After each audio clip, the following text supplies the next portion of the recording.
सभी को नमस्कार। आज 19 मार्च है और 19 मार्च का जो भी करंट अफेयर्स बिहार के पटना एडिशन में आया है न्यूज़पेपर में, उसको मैं कवर करने जा रहा हूं। और इसमें पहले जितना भी करंट अफेयर्स पेपर में आज दिया है उसको मैं पीटी एंड मेंस के पर्पज़ से डिस्कस करूंगा। और फिर आज इसमें एक मॉडल आंसर डिस्कस करूंगा जो मैं कल क्वेश्चन दिया था। कल मैं एक आपदा प्रबंधन से क्वेश्चन दिया था, क्योंकि कल जो है ना, परसों बिहार में जो काफ़ी ओलावृष्टि हुआ था नॉर्थ बिहार के साइड में, और आज भी कई जगह और कल भी हुआ है। तो चूँकि ये एक तरह का प्राकृतिक आपदा है, तो प्राकृतिक आपदा से जुड़े हुए क्वेश्चन जो मैं कल दिया था उसका मॉडल आंसर डिस्कस करूँगा। बाकी ये जो बिहार डेली न्यूज़ एनालिसिस का सीरीज मैं 10 मार्च से स्टार्ट किया हूँ और आज ये 19 मार्च है, लगभग 10 दिन ये होने जा रहा है। और इसमें जो मैं क्या करता हूँ कि बिहार का जो पॉपुलर न्यूज़पेपर है पटना एडिशन में, दैनिक जागरण, दैनिक भास्कर, हिंदुस्तान, प्रभात खबर और एक आज करके नाम है पेपर का, इन सब में जो भी आपके एग्ज़ाम के पॉइंट ऑफ व्यू से बहुत ही मोस्ट इम्पोर्टेंट चीज़ आता है उसको मैं डिस्कस कर रहा हूँ। और इसमें जो है पीटी के पर्पज़ से, मेंस में जीएस भी और आपका एसए भी और इंटरव्यू भी, तो खासकर जिनका बीपीएससी है उनके लिए तो इम्पोर्टेंट ये है। बाकी जो भी बिहार के अदर एग्ज़ाम, अगर बिहार एसएससी या बिहार दरोगा कुछ भी दे रहे हैं तो उसके लिए आपका काफ़ी इम्पोर्टेंट है। और जिनको भी इसका पीडीएफ चाहिए, नीचे टेलीग्राम का लिंक दिया गया, वहाँ जाके इसको ज्वाइन कर सकते हैं। चलिए आइए आज का शुरू करते हैं। सबसे पहला आज इसमें यही है कि राजगीर आयुध में बन रहा है स्वदेशी बारूद गोला जो किसी भी तरह की तोप से लग जाता है, पहली बार भेजा गया यूरोप और यूएसए। मतलब कि हम कहीं ना कहीं जो रक्षा क्षेत्र में ना आत्मनिर्भर हो रहे हैं, और इतना आत्मनिर्भर हो रहे हैं कि हम किसी और देश को इसको भेज भी रहे हैं। इसको आइए थोड़ा सा माइक्रो लेवल पर देख लेते हैं, क्योंकि मैं दिखाई नहीं पड़ेगा यहाँ पे। जब भी अंतर्राष्ट्रीय मंचों पर अलग अलग देशों के प्रधान मिलते हैं तो यह बात अमूमन कही जाती है कि शक्ति से शांति कायम करने में सहूलियत होती है। अब देखिए, इस न्यूज़पेपर को कवर करने का मेरा एक पर्पस ये भी था, एक क्वेश्चन यूपीएससी निबंध में पूछा था, महत्वाकांक्षा शांति की सबसे बड़ी दुश्मन है, ठीक ना। उसी तरह देखिए निबंध पूछा था, यहाँ देखिए निबंध का एक लाइन है कि शक्ति से शांति कायम करने में सहूलियत होती है। तो अब आपको यहाँ पे दिखाना पड़ेगा कि क्या ये जो शक्ति है, शक्ति क्या, आर्थिक शक्ति, राजनीतिक शक्ति, सैन्य शक्ति, कई तरह की और शक्तियाँ होता है, ठीक ना। तो ये शक्तियाँ क्या सच में शांति कायम करने में सहायक होती है? तो आप दिखाइएगा हाँ, ये जो अगर आर्थिक शक्ति अगर है हमारे पास, अगर सैन्य शक्ति है, तो कई बार जो है ना इससे हमको शांति कायम करने में मदद मिलती है। लेकिन क्या हमेशा शक्ति शांति ही कायम करती है? ऐसा बिल्कुल भी नहीं है। अगर शक्ति का अगर गलत फ़ायदा आप यूज कर लीजिएगा, जैसे एटम बम आपके पास हो गया किसी और देश पर फालतू में, फिर उसका यूज कर लीजिए, तो कहीं ना कहीं ये जो है ना शक्ति जो है ना अशांति का काल हो सकता है। तो वही है, आपको इसमें एक बैलेंस तरीके से पहले दिखाना पड़ेगा कि शक्ति कैसे, शक्ति जो है ना शांति को बढ़ावा देता है। अगर मान लीजिए अगर हम शिक्षा में अगर एक पावरफुल कंट्री बन गए, तो शिक्षा के माध्यम से हम जो है ना पूरे दुनिया में शांति ला सकते हैं, लोगों का आर्थिक कल्याण, सामाजिक कल्याण कर सकते हैं, लोगों की आय बढ़ा सकते हैं। ऐसे चीज़ों पर इसके लिए आप पॉजिटिव वे में दिखाइए। आपको फिर एक पक्ष में ही दिखाना, शक्ति जो है ना कभी कभी निगेटिव भी हो जाती है। इसमें आप फर्स्ट वर्ल्ड का एग्जाम्पल दे सकते हैं, सेकंड वर्ल्ड वॉर का एग्जाम्पल दे सकते हैं। अभी यूक्रेन का रशिया यूक्रेन की लड़ाई में कैसे रशिया अपने शक्ति का कहीं ना गलत प्रयोग, चाइना का एग्जाम्पल दे सकते हैं, शक्ति का गलत प्रयोग हो रहा है, नॉर्थ कोरिया का एग्जाम्पल दे सकते हैं, शक्ति गलत प्रयोग करता है लोग। तो ऐसे करके ना आप इस ऐसे को तैयार कर सकते हैं, क्योंकि इस तरह से ऐसे यूपीएससी में पूछेगा और बीपीएससी में पूछने का पैटर्न ऐसा हो सकता है। इसलिए आप इसको ना लिख लीजिए ऐसे के लिए कि शक्ति से शांति कायम करने में सहूलियत होती थी, ये आप इसको लिखिएगा, ठीक। बाकी राजगीर में एक आयुध कारखाना, ये आपके पीटी के लिए इंपॉर्टेंट होगा। फिर देश में 40 कारखाने, लेकिन इसमें जो है ना जो सबसे अच्छा जो अभी जो गोला जो है यहाँ क्या कहते हैं बारूदी गोला जो है ना कहाँ बन रहा है, राजगीर में बन रहा है। और यहाँ से हम लोग जो है ना निर्यात भी दूसरे देशों को कर रहे हैं। यहाँ पे लिखा हुआ है पिछले माह कई यूरोपीय देशों में राजगीर कारखाने में बनी शक्तिशाली बारूदी गोले BMSC उसका नाम है का निर्यात किया गया है। यहाँ के जो महाप्रबंधक का नाम है मानवेंद्र नाथ हालदार बताते हैं कि यह सुकून की बात है कि एक्सपोर्ट का हमारा बाजार 5 करोड़ से बढ़ के 3,000 करोड़ हो गया। देखिए कितना बड़ा हो गया। तो ठीक है, इसका मतलब इनका ये भी कहना है कि दुनिया में ऐसा कोई तोप नहीं है जिसमें इस गोले का प्रयोग नहीं हो सके। हमने ऐसा इसको बनाया कि यह सभी में फिट बैठता है, इसी का इसकी डिमांड जो है ना पूरे दुनिया में ज़्यादा है। तो आप ऐसे करके दिख सकते हैं। आत्मनिर्भर भारत में जब भी कभी निबंध आएगा तो इसको ध्यान रखिएगा। बाकी ये हो ही गया। नेक्स्ट चलते हैं। हाँ, अगला एक खबर है, ये आपके लिए मैथ्स के लिए इंपॉर्टेंट हो सकता है। मैं यहाँ क्वेश्चन देखिए पहले बना दिया हूँ कि एक होता है कि समावेशी विकास से आप क्या समझते हैं और इस दिशा में बिहार सरकार के क्या प्रयास है। देखिए समावेशी विकास का सिंपल सा मतलब होता है कि विकास की प्रक्रिया में सभी क्षेत्र, चाहे वो प्राथमिक क्षेत्र हो, द्वितीयक क्षेत्र हो या तृतीयक क्षेत्र को शामिल करना, पुरुष महिला को शामिल करना, सभी राज्यों को शामिल करना, सभी हितधारकों को शामिल करके देश के या राज्य के विकास की प्रक्रिया को आगे बढ़ाना, इसको हम क्या बोलते हैं, समावेशी विकास। लेकिन अगर हम पिछले 75 वर्षों में देखेंगे तो हमारे देश या राज्य में इस विकास का काफ़ी अभाव दिखाई पड़ता है। क्योंकि आज भी देखिए कुछ राज्य काफ़ी मतलब कि GDP में काफ़ी आगे, जैसे गोवा हो गया, महाराष्ट्र काफ़ी आगे है, लेकिन बिहार या झारखंड ये GDP में काफ़ी पीछे है। फिर देखिए पुरुष कंपेयर टू महिला तो काफ़ी आगे है। फिर आप देखिएगा कि सर्विस सेक्टर कुछ ज़्यादा ही ग्रो कर रहा है, एग्रीकल्चर सेक्टर कम ग्रो कर रहा है। उसके बाद देखिएगा आप भारत देश में कुछ अगर जो क्लास वर्ग में देखिएगा कुछ जातियां जो है ना काफ़ी मतलब कि इकोनॉमिक तौर पे ठीक है, बाकी कुछ का स्थिति खराब है। तो ये कहीं ना कहीं जो है ना हमारे देश में सामाजिक विकास की जो प्रक्रिया मतलब कि बहुत अच्छी नहीं रही है। तो ये आपको दिखाना। फिर इस दिशा में सरकार क्या क्या प्रयास कर रही है, कौन कौन सा स्कीम ला रही है, कैसे महिलाओं के लिए, कैसे अलग हितधारकों के लिए, चाहे OBC के लिए, SC के लिए, ST के लिए कौन कौन सरकार काम कर रही है, उसको आपको दिखाना पड़ेगा। और यही केंद्र सरकार में इसको सबका साथ, सबका विकास, सबका विश्वास कहा है केंद्र सरकार ने। तो इसी का दूसरा रूप आप बोल सकते हैं। तो इस तरह से मैथ्स में क्वेश्चन एक बार पूछ चुका और फिर से पूछने का चांस है। अब देखिए इसमें जो न्यूज़ जो आया है, बिहार सरकार ने एक योजना बनाया कि 55 कमरों वाले हॉस्टल में 100 छात्रों की रहने की व्यवस्था, मतलब 7 जिलों में 700 छात्रों के लिए 35 करोड़ से बनेंगे BC और EBC हॉस्टल। मतलब कि जो backward caste and extreme backward caste के जो बच्चे हैं वो इस हॉस्टल में रह के क्या कर पाएंगे, पढ़ाई कर पाएंगे। अब देखिए इसका जो अगर आप मैथ्स में अगर कोई आंसर लिखेंगे किसी की कौशल विकास है या आपने बिहार अपने मानव संसाधन का बेहतर प्रयोग कैसे कर रहा है या इसके लिए सरकार क्या क्या प्रयास कर रही है, अगर ऐसे हॉस्टल अगर 7 जिलों में बनेंगे, वहाँ BC EBC जिसका थोड़ा सा आर्थिक स्थिति उतनी अच्छी नहीं होती है, वो बच्चे यहाँ के पढ़ेंगे और जब पढ़ेंगे तो कहीं ना कहीं जो है ना उनका शिक्षा का विकास होगा और आगे जाकर वो जॉब या ऐसे चीज़ें कर पाएंगे। और ये देखिए 7 जिलों का नाम देखिए, गया, मधुबनी, वैशाली, सीतामढ़ी, शिवहर, औरंगाबाद, लखीसराय में BC और EBC हॉस्टल बनने का जो है प्रक्रिया किया जा रहा है। तो आप ऐसे करके इसको मतलब कि मेंस में आप आराम से एग्जाम में यूज कर सकते हैं। नेक्स्ट चलते हैं। हाँ, ये इसको नहीं छोड़ दीजिए, ये इंपॉर्टेंट नहीं है। हाँ, बाकी ये ना आपके लिए इंपॉर्टेंट है। बिहार उद्यमिता सम्मेलन 21 मार्च को हो रहा है, तो इसमें ध्यान रखिएगा कि 10वें उद्यमिता सम्मेलन का आयोजन होगा। ये 21 मार्च को पटना के ज्ञान भवन में। इसमें कई कार्यक्रम होंगे, इसमें कि महिला सशक्तिकरण से जुड़े कार्यक्रम होंगे। फिर इसमें सम्मेलन में 38 जिलों से चयनित उद्यमियों को जिला उद्यमी पुरस्कार और कृषि उद्यमी पुरस्कार दिए जाएंगे। इस दौरान भारत सरकार के स्टार्टअप के तहत 1.2 करोड़ और इलेक्ट्रॉनिकी और IT मंत्रालय द्वारा 55 लाख की राशि 11 स्टार्टअप को दी जाएगी। पहली बार उद्यमियों को इतना फंड मिलने जा रहा है, इसमें जो और भी लोग रहेंगे। तो ये आपके PT के लिए और मेंस दोनों के लिए इंपॉर्टेंट हो गया। 10वां हो रहा है बिहार में, बस इतना ध्यान है, PT में पूछ सकता है।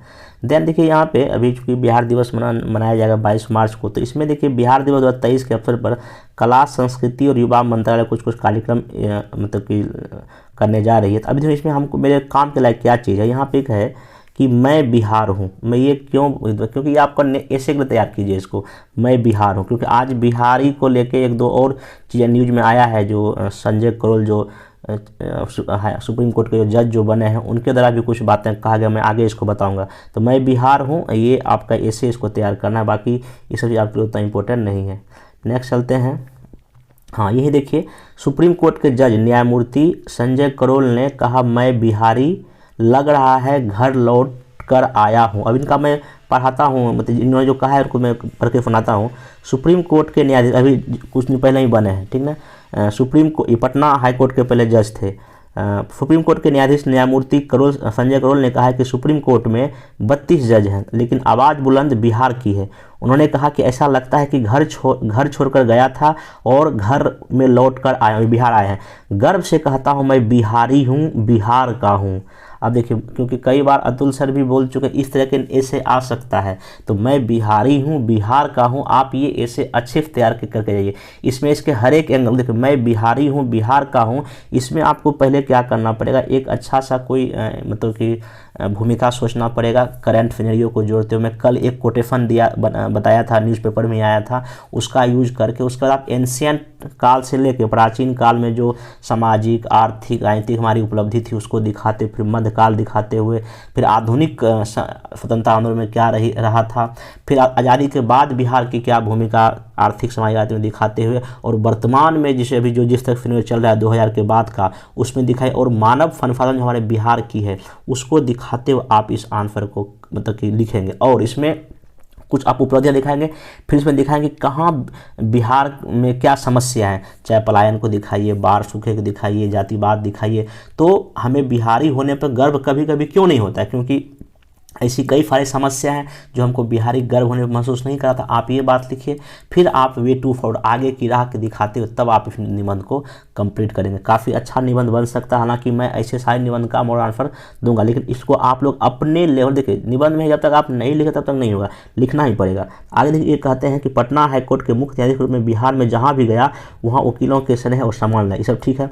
आगे उन्होंने ये लिखा है कि जब वे पहली बार पटना आए तो यहाँ की धरती को प्रणाम किया, सभी धार्मिक स्थल पर गया, सभी जगह पूजा पाठ जो भी इन्होंने कहा है। फिर उन्होंने कहा है कि वे शनिवार को अपने और न्यायमूर्ति असनुद्दीन अनामुल्लाह के समन बिहार बार काउंसिल में आयोजित एक अभिनंदन सभा में बोल रहे थे, ठीक है ना। तो ये सब चीज़ें हैं। उसके बाद यहाँ देखिए जो और चीज़ें हैं आपके इंपॉर्टेंट है, अभी हाईकोर्ट के जो कार्यकारी मुख्य न्यायाधीश कौन है, चक्रधारी चरण सिंह, ये पटना हाईकोर्ट के भी मतलब कि कार्यकारी मुख्य न्यायाधीश बने हैं इन संजय करोल के जाने के बाद, ये ध्यान। बाकी एक और यहाँ पे इंपॉर्टेंट है पीटी के लिए, बार काउंसिल ऑफ इंडिया के अध्यक्ष कौन है, मनन कुमार मिश्रा, ये भी आपको पीटी के लायक है। बाकी इसमें और कोई चीज़ नहीं है। बाकी वहीं पे यहाँ पे दो अभी जो जज बिहार के हैं, एक तो ये करोल जी और एक जो है ना अनामुल्लाह जो जज है, ये दोनों सुप्रीम कोर्ट में बिहार का परचम अभी लहरा रहे हैं। तो मुझे बिहारी होने पर गर्व क्यों होता, आप इन सब बातों का जिक्र कर सकते हैं, ये करंट का डेटा है। बाकी अभी बिहार का महाधिवक्ता कौन है, पी.के. साय। देखिए एक ही आर्टिकल में कितना न्यूज छुपा, आपको न्यूज वहाँ से निकालना पड़ेगा, अपने काम के लायक चीज़ निकालना पड़ेगा। बस जब मैं आपको सिंपल यही बता रहा हूँ कि कौन से न्यूज में क्या क्या आपको निकालना है, ये मैं आपको फिर बता रहा हूँ। बाकी आपको बहुत कुछ इससे सीख सकते हैं, ये ध्यान रखिएगा। देन जो है पीटी पर मैथ्स दोनों पर और ऐसे के लिए भी आपको बता दिया, इसमें आप निकाल सकते हैं। नेक्स्ट चलते हैं। हाँ ये देखिए जीविका योजना के बारे में बार बार डेली चर्चा कर रहा हूँ। फिर देखिए यहाँ पर है जीविका दीदियों की बनाई पोशाक ही पहनेंगे छात्र और छात्राएं। आप बताइए कि बिहार में लगभग कितने स्कूल हैं, कितने बच्चे हैं, अगर इन सब बच्चों के लिए अगर जो पोशाक अगर जीविका दीदी बनाएगी, एक बहुत बड़ा जो है ना मतलब रोजगार का एक बहुत बड़ा क्षेत्र खुल जाएगा इन जीविका दीदी के लिए। कितना अच्छा इनिशिएटिव है, और ऐसे चीज़ों को अगर आंसर में लिखेंगे तो मतलब कि नंबर अच्छे मिलने का चांस है। तो वही यहाँ लिखा हुआ है, पटना जिले के मनेर प्रखंड में जिले पहली बार सिलाई इकाई खुली है इनके लिए, और बाद में इनको ट्रेनिंग भी दिया जाएगा, और यहाँ पे सरकारी संस्थाओं में कपड़ों की आपूर्ति की जाएगी। बस आप यहाँ ध्यान रखिएगा, पहला काम पटना मनेर में हुआ है, और ये जीविका दीदी अब पोशाक बनाएगी छात्र छात्राओं के लिए। बस इतना चीज़ ध्यान रखें। नेक्स्ट चलते हैं अब हम लोग। हाँ ये जो है ना सूबे में जिले में हर साल बन रहे हैं 500 नए उद्यम, मतलब कि जो उद्योगपति जिसको हम बोलते हैं, ये हर एक साल जो है ना जिले में 500 बन रहा है। ये खुद समीर महासेठ जो बिहार के उद्योग मंत्री वो कह रहे हैं, इतना ध्यान रखिएगा। नेक्स्ट चलते हैं। हाँ ये अब देखिए बिहार में जब सेकंड पेपर में क्वेश्चन हमेशा राज्यपाल को लेके आते हैं, राज्यपाल के क्या जुड़े विवाद है, या बिहार में राज्यपाल की क्या भूमिका है। देखिए बिहार में राज्यपाल को एक संवैधानिक भूमिका है ही है, जहाँ उनके कई सारे वित्तीय कार्य हैं, न्यायिक कार्य हैं, कार्यकारी कार्य हैं, वो सब तो है। उसको उनका कुछ स्वविवेकाधिकार भी कार्य है जहाँ पे वो सरकार गठन करते हैं। उसी में एक है उनका पद कुलाधिपति भी होते हैं पूरे राज्य के। यहाँ देखिए अभी जो आए हैं बन के राज्यपाल जो बिहार में, जिनका नाम है ये राजेंद्र विश्वनाथ आर्लेकर, ये जो क्या जब से पद संभाले हैं तब से बिहार की जो उच्च शिक्षा में जो खराब स्थिति, खास करके जो कॉलेज में जो जितने भी यूनिवर्सिटी वहाँ पे सेशन लेट है, उनको उस प्रॉब्लम को दूर करने के लिए काफ़ी एक्टिव है। यहाँ ये खुद बोल रहे हैं, राजभवन का आनंद उठाने नहीं, शिक्षा के लिए कुछ करने आया हूँ। अब देखिए अगर इस तरह के राज्यपाल का अगर जो सोच अगर बिहार के बिहार बोलता हूँ पूरे देश के राज्यपाल का अगर हो जाएगा तो कोई प्रॉब्लम तो राज्यपाल का लेके रहेगा ही नहीं। जैसे कि आप केरला में देखिए या बंगाल में देखिए या पंजाब में देखिए, यहाँ पे ना मुख्यमंत्री और राज्यपाल के बीच तनाव होता है। या दिल्ली में देखिए केजरीवाल जी को लेके और वहाँ जो राज्यपाल लेके हमेशा तनाव दिखाई पड़ता है। तो यहाँ देखिए बिहार में कितना अच्छा माहौल है कि जो राज्यपाल जब से आए हैं तो हर एक जो जितना भी विश्वविद्यालय है वहाँ जो बैठक हो रहा है, सीनेट की बैठक वहाँ हो रही, वहाँ जा रहे हैं। पहले छपरा में गए थे, आज देखिए पूर्णिया गए हुए हैं और ये खुद ये कह रहे हैं कि मैं चाहता हूँ कि हमारे प्रदेश के लोग मतलब प्रदेश के लिए मिल के काम करना है, सब लोग आवे और हमसे मिलें और अपनी समस्या बतावे, हम उसके लिए नया कदम उठाएंगे। ये खुद वो बोल रहे हैं, तो कितनी अच्छी बात है। और ये खुद बोल रहे हैं कि नई शिक्षा नीति को जल्द से जल्द अपनाने की क्या है आवश्यकता। और आपको यहाँ पीटी को देख लीजिए, यहाँ पे वही नई शिक्षा नीति जो आया है और ये कस्तूरी रंजन जो है ना जो समिति बना था उसके सिफारिश पे आया। तो ये सब ऐसे ऐसे बात ये जो है ना बोल रहे हैं जो कि अच्छी बात है राज्यपाल और केंद्र के संबंधों के लिए। नेक्स्ट चलते हैं। हाँ, सम्मेलन में 11 स्टार्टअप को दिए जाएंगे 1.7 कोई, मैं आपको पहले बता दिया, जो अभी 10वां बिहार उद्यमिता मीटिंग हो रहा है उसी का ये बात किया जा रहा है, तो बाकी इसमें ये डबल हो गया है। नेक्स्ट चलते हैं। हाँ, ये देखिए आपको बिहार में आधुनिक शिक्षा के विकास को क्रमवार चर्चा करें। ये हिस्ट्री में क्वेश्चन मतलब हर एक साल लगभग पूछता है बीपीएससी फर्स्ट पेपर में, बिहार में आधुनिक शिक्षा या पाश्चात्य शिक्षा के विकास। और देखिए इस आर्टिकल में काफ़ी बारीकी से हर एक चीज़ों को अच्छे से डिस्कस किया, आप सुन के इसको नोट डाउन कर लीजिए। उच्च शिक्षा बिहार की रही है थाथी, राजधानी से पहले बने स्कूल। अब देखिए मैं इसको लाइन बाय लाइन पढ़ के सुना था क्योंकि मेंस के लिए बहुत ही इंपॉर्टेंट, मेंस प्लस पीटी दोनों इंपॉर्टेंट। आइए यहाँ देखिए, पहला है यह पढ़ाई के प्रति ललक ही थी कि जब विद्यार्थी तन पर धोती कुर्ता डाल और नंगे पांव स्कूल पहुंच जाते थे।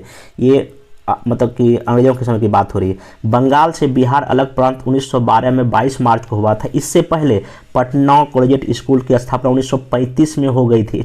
ये जिला स्कूल है, हम लोग जब मेंस में लिखते हैं क्या कहते हैं बिहार में पाश्चात्य स्टार्टिंग यही से हम लोग करते हैं, 1835 से ही करते हैं, इसको लिख लीजिए।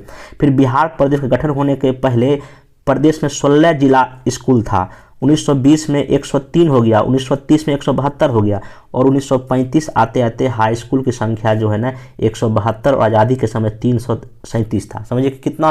तो ये आप जो है इसको अच्छे से लिखिए क्योंकि ये सब डेटा किसी बुक में भी नहीं दिया। जितना भी बुक मैं देखा हूँ उसमें सिंपल लिखा रहता है कि हाँ 1935 में पटना भागलपुर में जिला स्कूल खुला, लेकिन कितना कहाँ खुला ये डेटा आपको देखिए यहाँ पे मिला हुआ। बिहार में शिक्षा के विकास में राजघराना, मठ के महंत, बड़े जोत वाले किसान, धार्मिक संस्थान की बड़ी भूमिका रही है। स्कूल कॉलेज के लोग उदार भाव से जमीन और चंदा देते थे, उस समय की बात कर रहे हैं, जिसके बूते Patna city high school, T K Ghosh academy, Baldev high school Danapur, B N college, Rajaram Mohan Roy seminary, Bankipur Balika Vidyalaya Patna में राजधानी के बनने से पूर्व ही शिक्षा के बड़े केंद्र थे। आगे देखिए और यहाँ लिखा हुआ है कि इंजीनियरिंग और मेडिकल का क्रेज। बिहार में कानून की पढ़ाई 1909 में शुरू हुई थी, लेकिन बैरिस्टर की डिग्री कलकत्ता जाना पड़ता था। पटना हाई कोर्ट का स्थापना के बाद वकालत की पढ़ाई का क्रेज बढ़ने लगा। वैसे पटना स्कूल ऑफ इंजीनियरिंग और पटना मेडिकल कॉलेज का 1925 में हुई थी। आज़ादी के बाद भी यहाँ इंजीनियरिंग और मेडिकल का काफ़ी अच्छा दबदबा बढ़ रहा है। नेक्स्ट चलते हैं। महिला शिक्षा का विस्तार। राजधानी में महिला उच्च शिक्षा के विकास की नींव 1940 में पड़ी। पटना विमेंस कॉलेज 1946 के बाद 1946 में मगध महिला कॉलेज का स्थापना हुई। आज़ादी के बाद 1953 में वाणिज्यिक महाविद्यालय, 1956 में एएन कॉलेज आया, फिर 1970 में नालंदा मेडिकल कॉलेज, 1971 में जेडी विमेंस कॉलेज का स्थापना हुई थी। ये आप कितना अच्छा इसमें डेटा दिया, आपको लिख लीजिए। फिर यहाँ देखिए और कुछ फैक्ट एंड फिगर है कि पटना में केंद्रीय तकनीक और शिक्षण संस्थान की शुरुआत 2004 में हुई। आईआईटी के बाद चाणक्य लॉ विश्वविद्यालय बीआईटी 2006 में शुरू हुआ। आईआईटी 2008 में चालू हुआ है। फिर अभी चंद्रगुप्त प्रबंधन संस्थान 2008 में स्थापित किया गया है। साउथ बिहार सेंट्रल यूनिवर्सिटी गया में और आर्यभट्ट ज्ञान विद्यालय पटना में स्थापित हुआ है। देखिए गया में, ये पूछ सकता है पीटी में। नेक्स्ट चलते हैं। इसमें जो है ना आगे और भी फिर यहाँ लिखा 1953 में संत जोसेफ स्कूल, 1858 में लोयला हाई स्कूल उच्च शिक्षा के लिए पटना कॉलेज का 1863 में, और बीएन कॉलेज 1889 में, और 1909 में पटना लॉ कॉलेज की स्थापना हुई।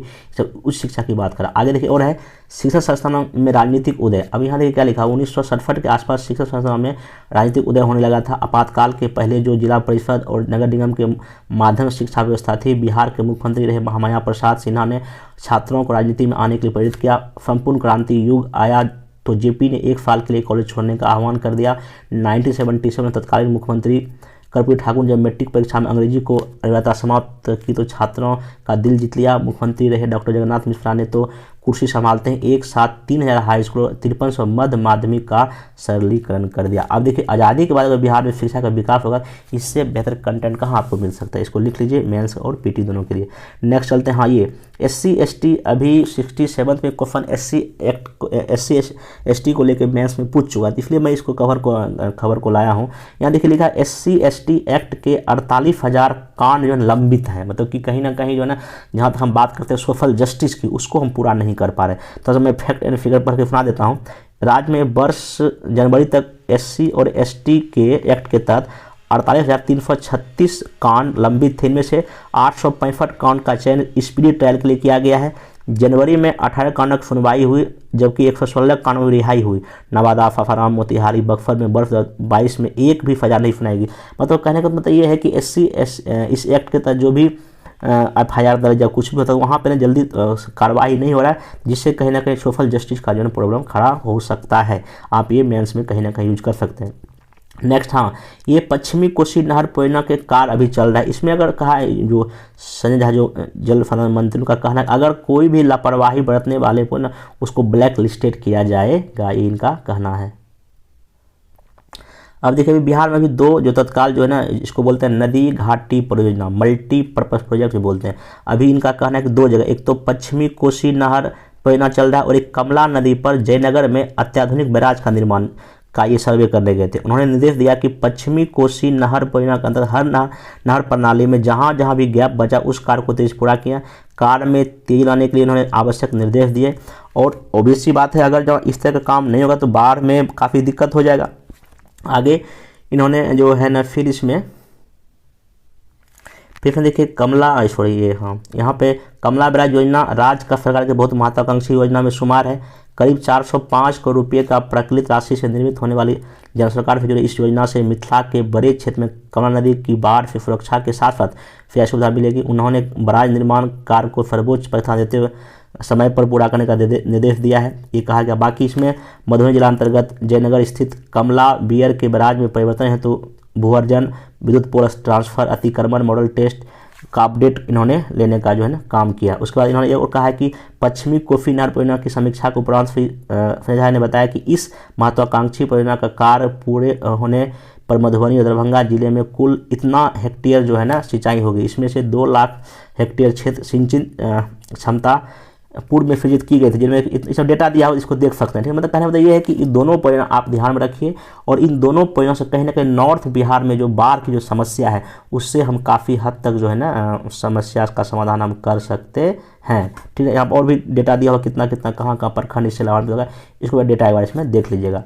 बाकी अब देखिए, एक बार क्वेश्चन बीपीएससी पूछा है ये कि बिहार के विकास में बहुउद्देशीय नदी घाटी परियोजना की भूमिका को समझाइए। अब देखिए, मल्टीपर्पज प्रोजेक्ट का मतलब क्या होता है, एक काम करो कई लाभ पाओ। जैसे कि जब ये घाटी में बनती है तो बाढ़ पर कंट्रोल होता है, मत्स्य पालन होता है, पर्यटन को बढ़ावा मिलता है, विद्युत ऊर्जा बना सकते हैं, ठीक ना। ऐसे और भी कुछ काम है जिससे कि आपका इससे हो जाता है, इसलिए बोलते हैं मल्टीपर्पज प्रोजेक्ट। बिहार में जितना भी है आपको गंडक नदी पे, सोन नदी पे, कोसी नदी पे, आप तीनों को दिखा के और भी छोटे छोटे उसको दिखा के इसका विकास में क्या भूमिका हुई, आर्थिक विकास का, कृषि को लेके, पर्यटन को लेके, सिंचाई को लेके, ये सब विकास आपको इसमें दिखाइएगा। हालांकि मैं इसका कल या परफॉर्म और आपका डिस्कस में करूँगा। नेक्स्ट चलते हैं। हाँ, ये आपका इतना आज करंट अफेयर्स। अब आइए आज का जो मोरल अफेयर डिस्कस करता हूँ। देखिए, क्वेश्चन मैं कल दिया था, ये प्राकृतिक आपदा से बिहार वर्ष भर प्रभावित रहता है, इससे बचने में आपदा प्रबंधन या विज्ञान तकनीक की भूमिका का क्या करना है, वर्णन करना है। क्वेश्चन पहले ये दिखाना है कि कैसे बिहार लगातार किस किस आपदा से रहा है, वो दिखाना है। फिर इससे आपदा प्रबंधन क्या बिहार सरकार करे या साइंस टेक की क्या भूमिका। काफ़ी अच्छे से मैं इसको डिस्कस कर रहा हूँ, आप ध्यान से सुन लीजिए। पहला आप भूमिका लिखिए। भूमिका में यही कि प्राकृतिक आपदा एक ऐसी प्राकृतिक घटना है जिसमें जीवन और संपत्ति की बड़ी हानि होती है। बाढ़, सूखा, भूकंप, चक्रवात, ओलावृष्टि, तूफान, बिजली गिरना आदि ऐसी प्राकृतिक आपदा है जिससे बिहार वर्ष भर ग्रसित रहता है। हाल के दशकों में जलवायु से संबंधित इन आपदाओं की बारंबारता और गंभीरता बढ़ती ही जा रही है। जलवायु परिवर्तन से जो है ना ये समस्या और भी विकट होते जा रही है। ये भूमिका लेंगे। बाकी अब देखिए यहाँ पे मैं सबको दिखाने से कि पहला मैं यहाँ बाढ़ दिखाने की कोशिश किया हूँ। बाढ़ में देखिए आपका जो है बिहार आर्थिक सर्वे में कहा गया 2022-23 के सर्वे में कहा गया है वर्ष 20 से लेकर 22 तक राज्य में कुल 32 जिलों में बाढ़ से 6.4 लाख हेक्टेयर फसल क्षेत्र प्रभावित होने से लगभग 930 करोड़ का नुकसान हुआ है। फिर संपत्ति का लगभग 5,505 करोड़ का नुकसान हुआ है और बाढ़ से 32 लाख लोग प्रभावित हुए। अब इसके मतलब करें तो एवरेज ये घटना है, हर एक साल बिहार में होता है। 32 जिले प्रभावित होंगे, इतना फसल नुकसान होगा, इतना जान माल, ये हर एक साल का लगभग घटनाक्रम है। और एक बार बीपीएससी बाढ़ और सूखे का क्वेश्चन ऑलरेडी साइंस टेक में 2 बार पूछ चुका है। जब तक ऐसे प्रश्न आप डेटा नहीं यूज करें तो आपको नंबर नहीं मिलेगा। बाकी सूखा का यहाँ दिखा दिया हूँ कि दक्षिण बिहार के जिले में सूखे की चपेट में, और बिहार में सब मिला के 20% जो है क्षेत्रफल जो है सूखा है। बाकी वर्ष 2021 में लगभग 200 से अधिक प्रखंड को सूखा घोषित किया था सरकार ने, इतना सूखा पड़ गया था। बाकी आप मैप बाढ़ सूखा, नॉर्थ बिहार में बाढ़ आता है, साउथ में सूखा आता है, इसको मैप में दिखा सकते हैं। फिर भूकंप का बिहार के जिले भूकंप जो 3, 4, 5 में आते हैं, ठीक है ना। और उत्तरी बिहार में तो ज़्यादा ही संवेदनशील है। और अंतिम भूकंप 2015 में आया था जिसमें कि 60 लोगों की मृत्यु हुई थी। फिर मैं यहाँ दिखा रहा हूँ आगजनी, ये सर्वे का ही डेटा है। 21-22 में आग लगने से 54 लोग की मृत्यु हुई और 60 लाख का जो है ना फसल हानि हुआ, मतलब फसलों में भी आग लग गया है। फिर ओलावृष्टि तूफान प्रत्येक वर्ष आता है, मक्के, गेहूं, दलहन, तिलहन को क्षति होती है और इसका लगभग ना 50 करोड़, अभी जो कल जो परसों जो ओलावृष्टि हुआ लगभग अनुमान है कि 50 करोड़ रुपया फसल बर्बाद हो चुका है। ये हर एक साल होता है, तो आप ऐसे करके इसको लिख सकते हैं। बाकी चक्रवात का जिक्र कीजिए, बंगाल की खाड़ी में उत्पन्न चक्रवात यहाँ बिहार आता है। वज्रपात पिछले 3 वर्षों में लगभग 500 से अधिक लोग की मृत्यु हो चुकी है। तो ये सब उपरोक्त तथ्यों से स्पष्ट होता है कि बिहार राज्य आपदा से प्रभावित रहता है, जिसका नकारात्मक प्रभाव राज्य के निवासी पर पड़ता है। अब यहाँ कुछ आप अलग से इसका प्रभाव दिखा सकते हैं। प्रभाव देखिए मेनली नकारात्मक, एक तो आर्थिक प्रभाव की भाई कृषि पर पड़ता है, काफ़ी जान माल की काफ़ी फसल नुकसान होता है। आपको यहाँ डेटा डाल सकते हैं। उद्योग धंधे सब बंद हो जाते हैं जब बाढ़ आएगा, तो परिवहन व्यवस्था चौपट हो जाती है, निवेश कम होता है। इस तरह चीज़ों में अब भयंकर चक्रवात आ गया, बहुत बिल्डिंग सब ध्वस्त हो गया। अब सबसे बड़ी है आपका सोशल इफेक्ट क्या पड़ता है, स्वास्थ्य शिक्षा पर बुरा प्रभाव पड़ता है। जब बाढ़ आता है तो पूरा का पूरा बिल्डिंग तहफ़्नास, एजुकेशन, स्कूल सब बंद हो जाता है। प्रवास बढ़ता है, इसकी वजह से लोग माइग्रेट करते हैं। एक कारण ये भी है, प्राकृतिक आपदा भी है। महिलाओं बच्चों को अधिक प्रभावित होते हैं इस आपदा से, ठीक ना। फिर आगे यहाँ पे है अन्य समस्या, जो कि ऐतिहासिक स्तर पर टूट फूट हो जाता है। फिर प्रशासनिक खर्च बढ़ जाते हैं, उनका कार्य भी बढ़ जाता है। तो कहीं ना कहीं पूरा ना पूरा एक निगेटिव ही है ये प्राकृतिक आपदा, मतलब अच्छी बात इसमें बिल्कुल नहीं है। बाकी अब इतना सब कुछ होने के बाद बिहार सरकार आपदा के लिए क्या कर रही है, इसके आपदा प्रबंधन, पहला तो फर्स्ट काम क्या किया है सरकार ने, राज्य आपदा प्रबंधन योजना 2 भाग में सरकार ने बांटा है। एक को कहते हैं आपदा जोखिम प्रबंधन, एक कहते हैं आपदा संकट प्रबंधन। ये बिहार सरकार का लाइन है, मेरा नहीं है। अब यहाँ पे जो है ना इन्होंने सरकार क्या करती है कि आपदा जोखिम प्रबंधन में बचाव करती है पहले ही मतलब आपदा होने से पहले की घटना है, बचाव करेगी, उसका न्यूनीकरण करेगी और तैयारी करेगी, ये पहले है। जब मतलब हो जाएगा तब अनुक्रिया और राहत प्रोग्राम चलाएगी, पुनर्निर्माण करेगी, पुनः स्थापन करेगी और सरकारी विभाग अपना कार्य करेगा। ये पहले का है और ये बाद का है। बीच का भी आप देख सकते हैं कि जब होता है तो उसके दौरान तुरंत टीम की गठित कर दी जाती है, तो ऐसा करके आप लिख सकते हैं।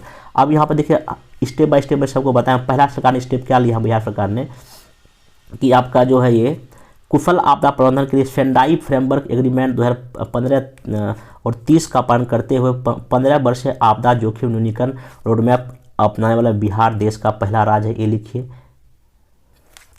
फिर दिन बिहार में आपदा प्रबंधन विभाग द्वारा राज्य आपदा प्रबंधन प्राधिकरण का गठन किया गया, साथ ही जिला आपदा प्रबंधन का भी प्राधिकरण का गठन किया गया। बिहटा में एनडीआरएफ की बटालियन टीम का स्थापना की गई।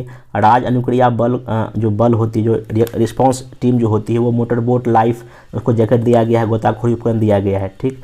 बिहार कृषि विपदा किसान सहायता योजना शुरू की गई है ताकि जो विपदा समय किसानों को सहायता राशि दी जा सके। बागमती, कोसी, गंडक महानदी में बाढ़ चेतावनी मॉडल विकसित किया गया है ताकि बाढ़ से पहले सूचना मिल सके।